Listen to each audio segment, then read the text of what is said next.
Well, the House is going to recess here for Memorial Day, but House Speaker Kevin McCarthy is urging lawmakers to stay close to Washington, D.C. in case they do reach a deal with the White House on the debt limit.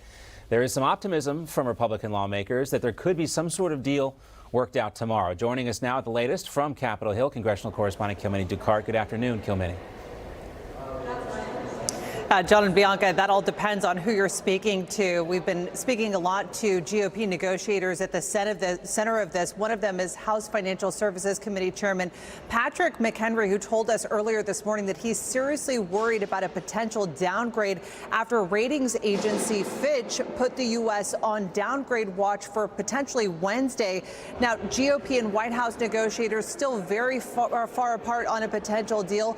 And we're also told that there are no more talks scheduled for today, but there is a bit of optimism, as you mentioned. We heard from Republican Congressman Kevin Hern telling Reuters that he was optimistic that there could be a deal by Friday afternoon. I asked Chairman McHenry about that comment. Take a listen. Where's Kevin Hern getting tomorrow afternoon for a potential deal? Kevin Hern has said that he said that the deal may be likely by Friday afternoon. Where is that coming from? That's good to hear. That's very good to hear. Are you that optimistic? That's very good to hear. I appreciate his confirmation of that. Are you that optimistic? I'm not a pessimist at the moment, which is movement. Yeah, McHenry also was the one that told us that there are no more scheduled negotiations for today. He has also told reporters he doesn't believe that we'll see a deal today. But here's what we heard from House Speaker Kevin McCarthy this morning.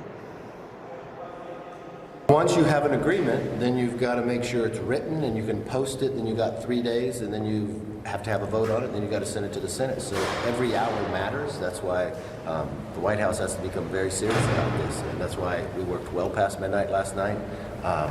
The team they have is very professional, very bright. They know where the differences are, and we're going to work 24/7. And of course, as pressure mounts as we barrel toward the Treasury's deadline, Democratic Senator Tim Kaine has confessed that one of his biggest regrets during the first 2 years of the Biden administration was not raising the debt ceiling while Democrats were in the majority. And that's a point that we heard from Progressive Caucus Chairwoman Pramila Jayapal, who talked about her efforts last year. If you look at our executive action list from last year, lame duck session, we pushed very hard and raised it multiple times that we needed to deal with the debt ceiling immediately while we had control of all three bodies. I put the same question as well to the Democratic Minority Leader, Hakeem Jeffries, whether he shares some of those regrets. Here's what he told me. It's not my understanding that the challenge was not addressing the debt ceiling because Democrats refused to do it. But it's my understanding that Republicans in the Senate were unwilling to discuss this issue last December, perhaps because they wanted to set up a hostage-taking situation.